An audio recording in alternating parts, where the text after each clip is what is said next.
Es evidente que la terapia psíquica de nuestros días se encuentra sobre todo ante ese problema y por lo mismo se esfuerza por aligerar nuestra psicología de compartimientos mediante la introducción de puertas de comunicación. Después de la ascensión del alma, que ha dejado al cuerpo en la oscuridad de la muerte, surge en este capítulo una enantiodromía. A la nigredo sigue la albedo. La negrura, o sea el estado inconsciente, que fue resultado de la unión de los opuestos, alcanza un punto de máxima profundidad que es al mismo tiempo un punto crítico.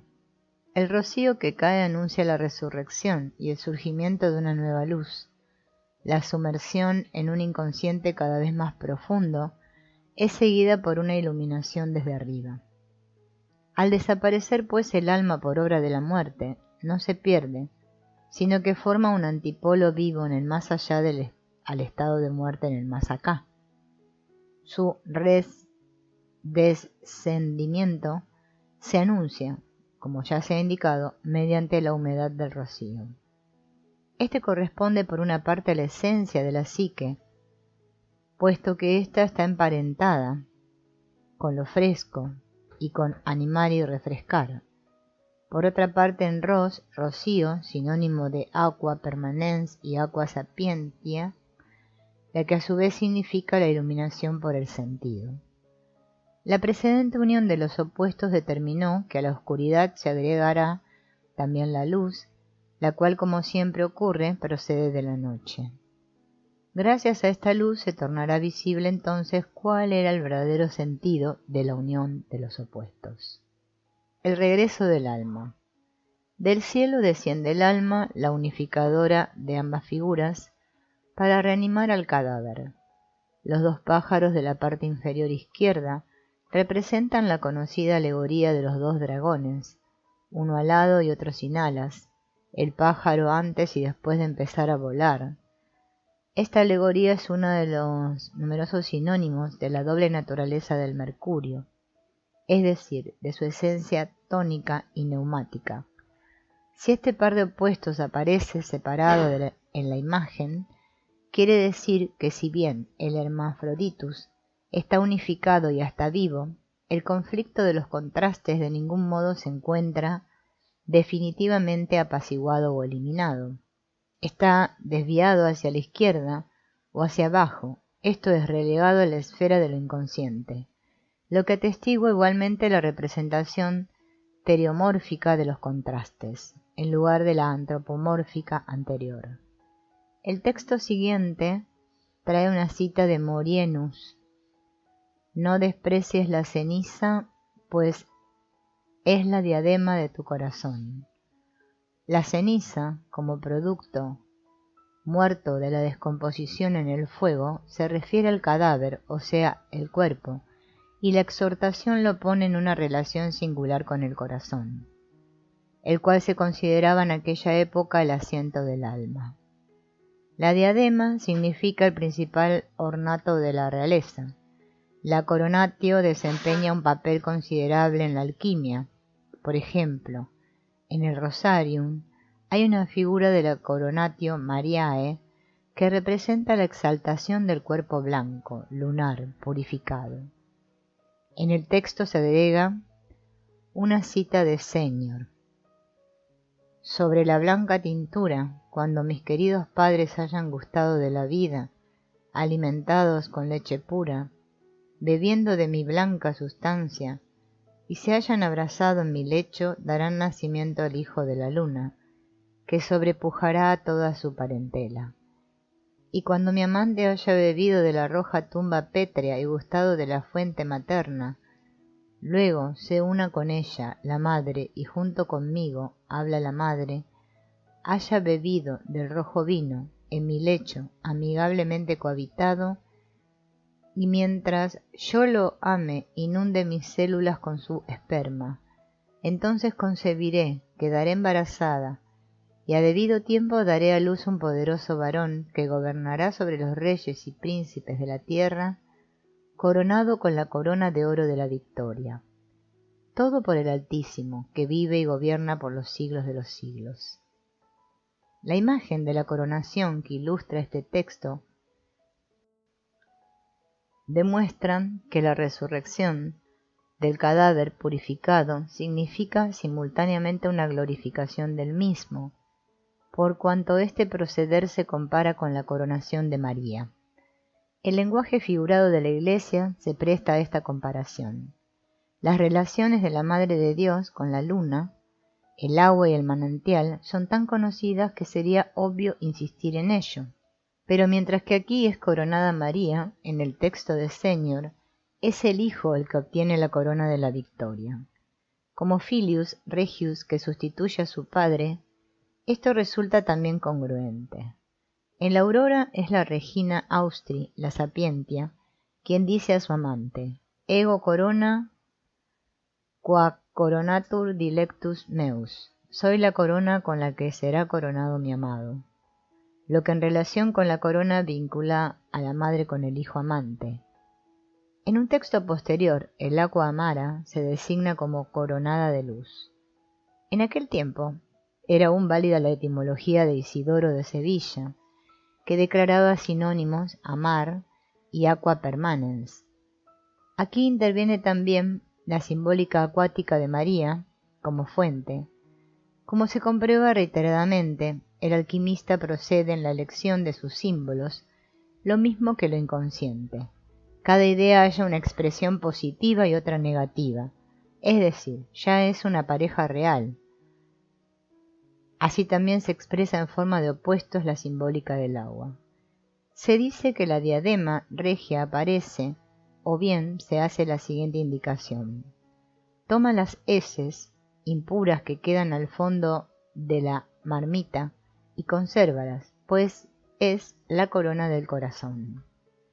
Las heces corresponden al cadáver en el sarcófago, siendo este último la fuente de mercurio o vas hermeticum. El alma que desciende del cielo es idéntica al rocío. El agua divina, la cual, como explica el texto con una cita de Hermes, significa el rex de coelo descens. Este agua es por lo tanto ella misma coronada y forma la diadema del corazón, en patente contradicción con la afirmación anterior de que es la ceniza. No se sabe si el alquimista se halla hasta tal punto obnubilado que ya no se da cuenta de sus contradicciones palmarias o si formula sus paradojas con deliberado propósito. Yo sospecho que ambas cosas son verdaderas, pues los ignorantis stulti fatui, ignorantes y tontos, toman el texto al pie de la letra y caen en el lazo de las confundidas analogías. Pero los prudentes, conocedores de la necesidad del simbolismo, las manejan con la mayor despreocupación y habilidad. La responsabilidad intelectual parece ser a todas luces su punto más flaco. Con todo, no falta entre ellos quien manifieste claramente cómo debe ser comprendido su lenguaje. Por poco que se preocupen del sudor y la encorvada espalda del lector, se hallan, sin embargo, quieranlo o no, sometidos a lo inconsciente, y a través de la multitud casi inabarcable de sus imágenes y paradojas, pintan justamente un hecho psíquico de la más alta significación, o sea, la indeterminación o ambigüedad del arquetipo, que aunque siempre representa una verdad simple, sólo puede ser expresada por medio de una multitud de imágenes. Hasta tal punto se hallan absorbidos por la experiencia interna, que su único empeño consiste en aprehender esa experiencia en imágenes y expresiones sin ninguna preocupación por su comunicabilidad. Con eso malograron ciertamente su vinculación con la época moderna, pero les corresponde, sin embargo, el gran mérito de haber elaborado una especie de fenomenología de lo inconsciente mucho antes de que surgiera la ciencia psicológica. Nosotros, los herederos de esas riquezas, no encontramos fácil el goce de este patrimonio, pero podemos consolarnos con saber que los antiguos maestros tampoco se comprendían entre ellos, o sólo llegaban a comprenderse tras mucho esfuerzo.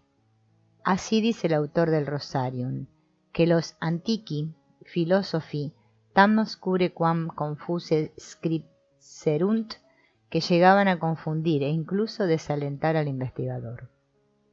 Pero él manifiesta, presentará a los ojos del lector claramente el experimentum verissimum y lo revelará de manera segura y humana, y luego escribe exactamente igual que los que le precedieron.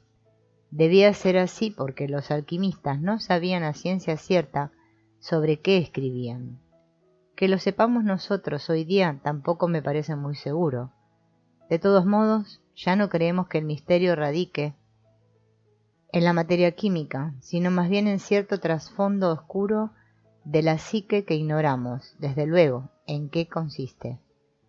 Todavía han de transcurrir algunos centenares de años más antes de que se descubra una nueva oscuridad de la cual procede aquello que no se entiende, aunque sin embargo se siente con la mayor certidumbre que actúa sobre nosotros. No constituye ninguna contradicción para el pensamiento alquimista el que la diadema se compare una vez con heces y otra vez resulte de origen divino. No se hace más que seguir la regla de la tabula samarandigna. La conciencia de diferenciación alquimista no es todavía tan aguda como la moderna. Es hasta manifiestamente más obtusa que el pensamiento escolástico de la época.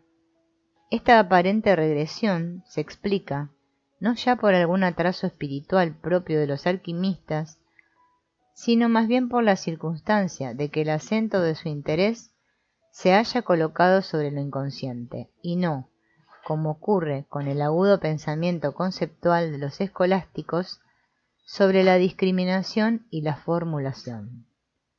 Están satisfechos cuando vuelven a encontrar algunas expresiones que designen de otra manera el misterio sentido. La relación entre esas expresiones y cómo se distinguen unas de otras les interesa menos, pues ellos no presuponen, en rigor, que su arte pueda ser reconstruido sobre la base de sus concepciones intuitivas, sino que más bien parten del supuesto de que todo aquel que se aproxima al arte ya está fascinado también por el misterio y posee una sensación o intuición clara del mismo, o incluso ha sido elegido por Dios para ejercerlo. Así dice el Rosarium. Solo aquel que sabe cómo se fabrica la piedra de la sabiduría comprende sus palabras, la de los filósofos, sobre la piedra. Ante los ojos del filósofo iluminado se disipa la oscuridad de la simbólica. Dice también Hortulanus. De nada sirve la ocultación en las palabras de los filósofos allí donde actúa la enseñanza del Espíritu Santo. Sin duda, la deficiente discriminación entre corpus y spiritus es favorecida también, en este caso, por la convicción de que en virtud del anterior mortificatio y sublimatio, el cuerpo ha adquirido una forma quinta esencial, esto es, espiritual, y a consecuencia de ello, a fuer de corpus mundus, cuerpo puro. Ya no se diferencia mayormente del espíritu, y por tanto bien puede albergar a éste, es decir, volver a atraerlo hacia sí desde lo alto. De todas estas figuraciones se deduce que no sólo la coniunctio, sino asimismo la reanimación del llamado cuerpo, constituyen íntegramente un suceso del más allá, y por ende un fenómeno que acontece en el no-yo psíquico. Así se explicaría su proyectabilidad, pues si fueran de naturaleza personal, carecerían por completo de proyectabilidad en virtud de su facultad de llegar a ser fácilmente conscientes. En ningún caso habrían llegado al extremo de proyectarse en la materia inerte, que desde luego forma parte del contraste con la psique vive. El portador de la proyección no es, pues, como lo enseña la experiencia, ningún objeto X arbitrario, sino siempre algo que se muestra adecuado a la naturaleza del contenido proyectado, o que ofrece un gancho a propósito para colgar en él la cosa requerida. En virtud de la proyección, el suceso en sí trascendental penetra en la realidad al afectar intensamente la psique consciente y personal, pero de ahí nace una inflación que muestra a las claras que la connuctio es una hierogamia de los dioses y no un asunto amoroso de los mortales. Esto se halla muy finamente indicado en las bodas químicas, donde Rosencrantz, el héroe del drama, solo es un invitado de la fiesta y se desliza indebidamente hacia la oculta alcoba de Venus para admirar la belleza desnuda de la dormida diosa. Como castigo de esta intromisión, es herido en la mano por la flecha de Cupido. Su verdadera vinculación oculta con las bodas regias solo es señalada ligeramente al final. El rey hace frente a Rosencreutz la alusión: yo, Rosencreutz, sería su padre. Andreae, el autor, debió haber sido un bromista que intenta aquí escabullirse humorísticamente del asunto. Señala de esa manera que él mismo es el creador de sus figuras y lo hace confirmar por el rey. La información espontáneamente ofrecida sobre la paternidad de ese niño es el conocido intento del hombre creador de salvar el prestigio de su personalidad yoica del temor a convertirse también él en víctima del impulso creador que brota de su inconsciente. Goethe tardó bastante tiempo en liberarse penosamente de la garra de Fausto. El principal asunto: las gentes más pequeñas tienen mayor necesidad de grandeza, por lo cual deben empeñarse intensamente más en convencer a los otros. Desde luego, Johann Andreae, lo mismo que todos los alquimistas, se hallaba muy cautivo también por el misterio del arte. Esto lo prueba su seria tentativa de fundar la orden de los Rosacruces, y fueron sobre todo motivos que concernían a su actitud espiritual los que determinaron su posterior distanciamiento. Si es que existe verdaderamente un inconsciente que no es personal, esto es, que no se compone de contenidos adquiridos por el individuo, olvidados, perdidos, subliminalmente reprimidos, han de darse también en ese no-yo aconteceres, sucesos arquetípicos espontáneos, que la conciencia sólo puede percibir en su proyección. Es lo originariamente extraño y al mismo tiempo originariamente conocido, de lo cual irradia una notable fascinación. Enceguece e ilumina al mismo tiempo. Atrae y provoca la angustia.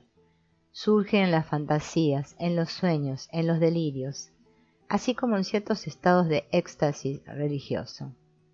La connuctio es uno de esos arquetipos. La fuerza asimiladora que posee como arquetipo explica no sólo su gran difusión, sino asimismo la intensidad apasionada con que ese tema se apodera del individuo, muchas veces en contra de todo razonamiento y toda comprensión. A las peripecias del fenómeno, de la conjunción, pertenecen también los sucesos que son representados en nuestras imágenes. Se trata de los efectos de la reunión de los contrarios, que en su conjunción involucran a la personalidad consciente. La consecuencia extrema de ello es la disolución del yo en lo inconsciente, por tanto algo semejante a la muerte. Esta consecuencia surge a causa de la relativa identidad del yo con los factores inconscientes de la llamada contaminación. Es lo que los alquimistas consideraron como inmunditia, suciedad. La calificaban como impurificación de los factores trascendentales por el cuerpo denso y pesado, el que por lo tanto debía ser sometido a la sublimación. Pero psicológicamente el cuerpo es la expresión de nuestra existencia individual y consciente, que sentimos como anegada y emponzoñada por lo inconsciente. Intentamos por ello separar el yo consciente de lo inconsciente y liberarnos del peligroso abrazo de este último. El poder de lo inconsciente se considera como algo temiblemente grave. Por cierto que este sentimiento solo en parte se haya justificado por los hechos, ya que sabemos por otra parte que lo inconsciente puede tener efectos favorables. El influjo que ejerce depende en gran medida de la actitud de la conciencia. Así pues, mundificatio, limpieza, significa aquí tanto como una discriminación de lo confundido, es decir, de la coincidencia oppositorum en la que se encuentra involucrado el individuo. El hombre racional de este mundo debe distinguirse de aquello que es, por decirlo así, en la eternidad. Al mismo tiempo que individuo único representa también al hombre en general y participa de todo aquello que mueve a lo inconsciente colectivo.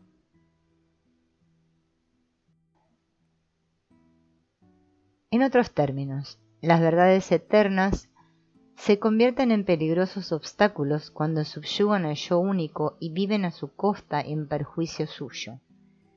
Si nuestra psicología, obligada por las circunstancias especiales de su material experimental, se ve en la necesidad de hacer resaltar la significación de lo inconsciente, esto de ningún modo quiere decir que se rebaje con ello la importancia de lo consciente, solo que a su estimación unilateral y exagerada debe ponerse un límite de cierta relativización.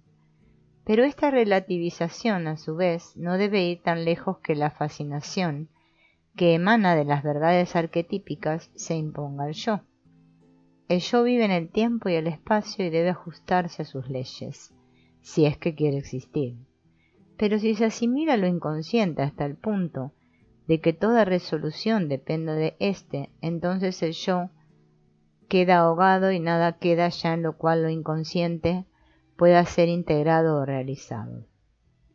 La distinción entre el yo empírico y el del hombre universal y eterno es, por tanto, de una importancia absoluta vital, particularmente en nuestra época en que la masificación de la personalidad hace amenazadores progresos. La masificación no proviene solamente del exterior, sino también de adentro, de lo inconsciente colectivo. Frente a lo exterior se encontró una defensa en los droids del hombre, pero actualmente gran parte de Europa los ha perdido. Y allí, donde no están del todo perdidos aún, actúan partidos políticos tan poderosos como ingenuos que ponen sus mayores esfuerzos en socavar los eternos derechos del hombre y eliminarlos totalmente, en beneficio de una existencia de esclavos, valiéndose del señuelo de la seguridad social. Contra lo demoníaco interior protegía la estructura de la Iglesia, mientras tuvo autoridad. Pero la protección y la seguridad solo son valiosas en tanto no constriñen excesivamente la vida, y de igual modo el predominio de la conciencia solo es deseable mientras con ello no se comprima ni excluya un cúmulo demasiado rico de existencia. La vida es siempre una travesía entre Escila y Caribdis, el proceso de diferenciación entre el yo y lo inconsciente corresponde a la mundificatio, y como ésta es la condición de que el alma pueda descender y volver a reunirse con el cuerpo, es también esencial que lo inconsciente no tenga ninguna influencia destructora sobre la conciencia del yo. El cuerpo pues establece el límite de la personalidad. Pero la integración de lo inconsciente solo es posible cuando el yo se sostiene. De modo que lo que parece un fin deseable al alquimista, es decir, la unión de corpus mundum, cuerpo puro, con su alma, es también lo que persigue el psicólogo, si es que antes ha logrado liberar la conciencia y el yo de la contaminación con lo inconsciente. En la alquimia, la purificación se lleva a cabo mediante una destilación múltiple, en la psicología por medio de una separación también igualmente radical del hombre consciente de toda mezcla inflativa de lo inconsciente. Esta tarea requiere un minucioso examen de la conciencia moral y una autoeducación que aquel que los ha verificado en sí mismo también puede proporcionarlos a otro. Del mismo modo que el alquimista purifica el corpus de todas las superfluidades en los grados más altos del fuego, y atormenta al mercurio de una a otra cámara nupcial, así también el proceso de diferenciación psicológico es una tarea nada fácil, que exige prolongada paciencia. Un análisis semejante no es posible, como lo evidencia la simbólica alquimista, sin la relación con otro ser humano. Una comprensión de los propios errores, general, académica, resulta ineficaz, pues en tales circunstancias no aparecen verdaderamente los errores, sino su representación. Pero la comprensión se torna profunda allí donde se presentan realmente en relación con el prójimo y se hacen visibles al uno y al otro. Solo entonces pueden ser realmente experimentados y conocidos en su verdadera índole. Así también resulta poco o nada eficaz, por lo común, la confesión que se hace uno a sí mismo, mientras que cuando por el contrario ello ocurre ante otra persona, cabe esperar una eficacia mucho mayor. El alma, que vuelve a unirse con el corpus, es lo uno que nace de lo dos, un vinculum, lazo, común a ambos. El alma aparece por tanto como una esencia de relación.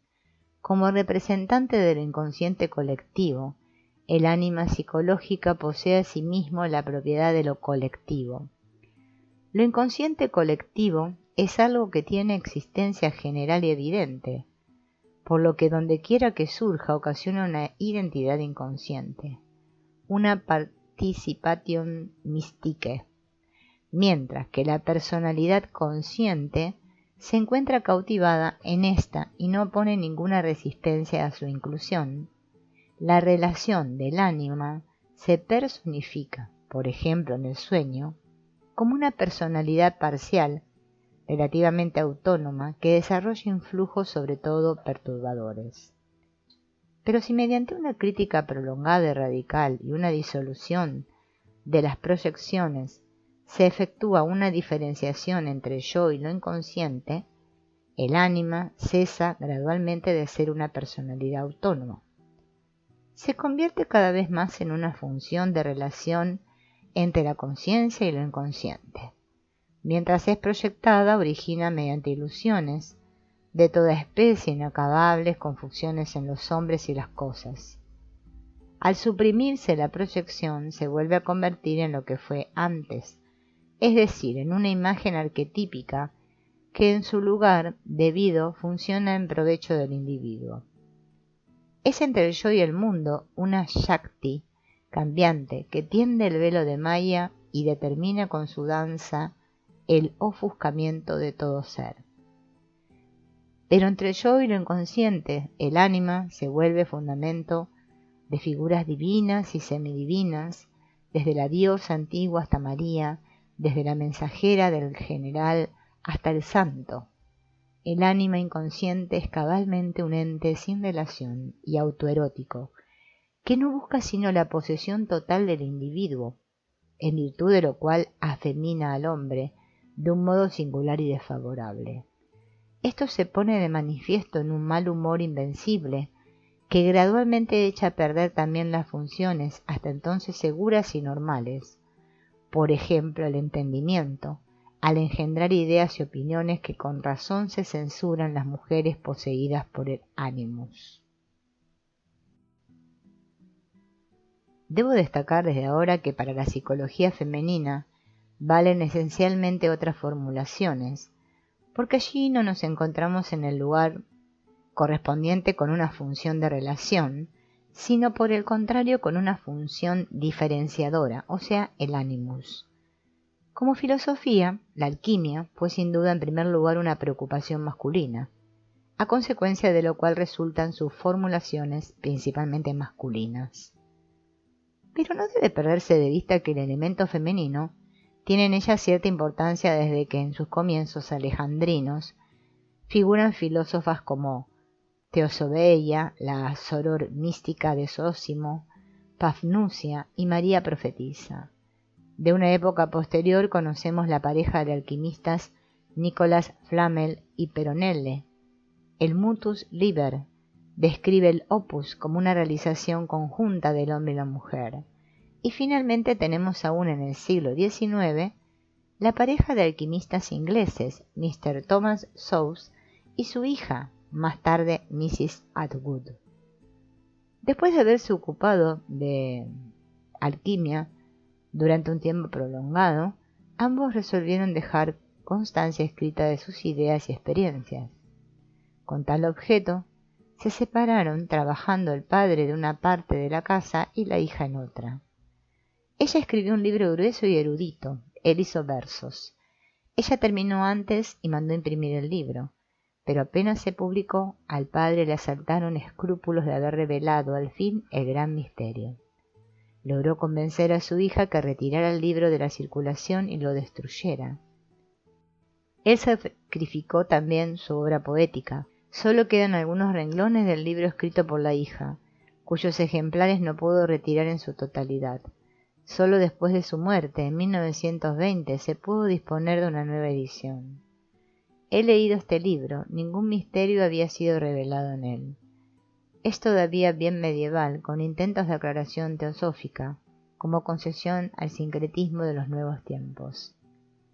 Una contribución notable al papel de la psicología femenina en la alquimia se encuentra en una carta del teólogo y alquimista inglés Pordaje, dirigida a su soror mística Jane Leade, donde le proporciona indicaciones espirituales respecto al opus.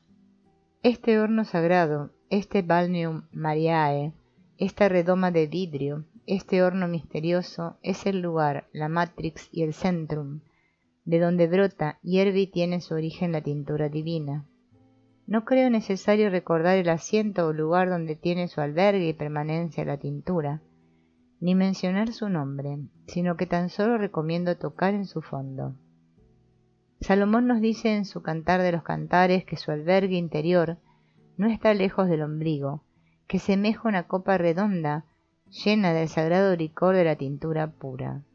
El fuego de los filósofos lo conoce, esta era la llave que guardaban escondida. El fuego es el amor, fuego vida, que brota de la Venus divina o el amor divino.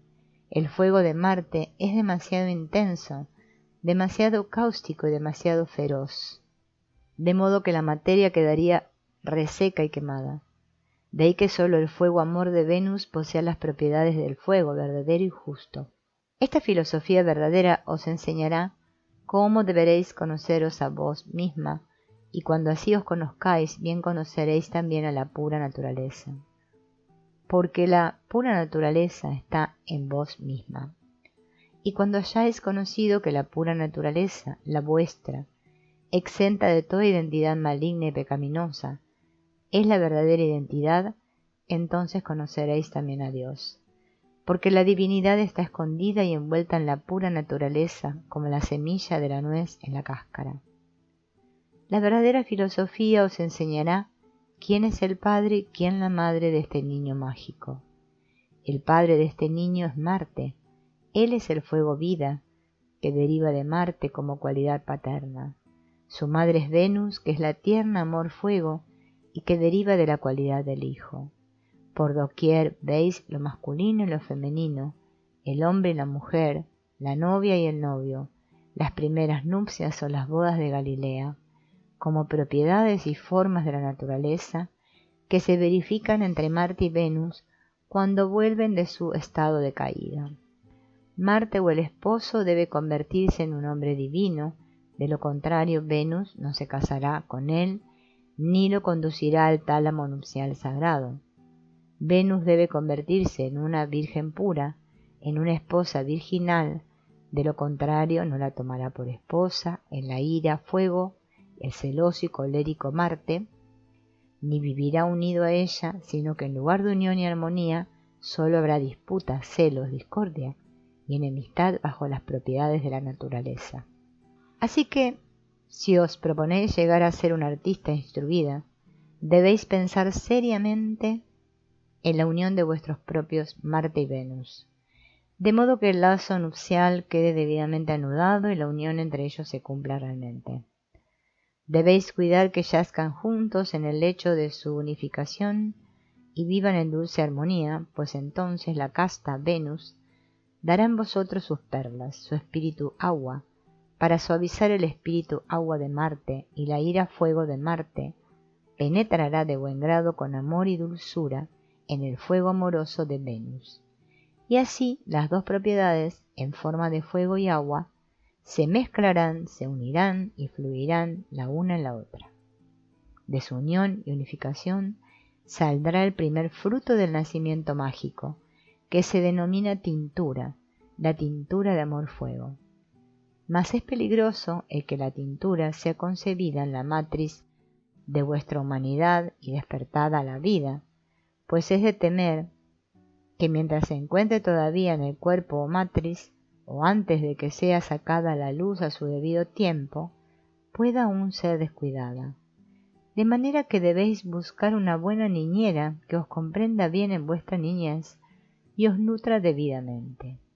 Y tal debe ser vuestro propio ánimo puro y vuestra propia casta voluntad.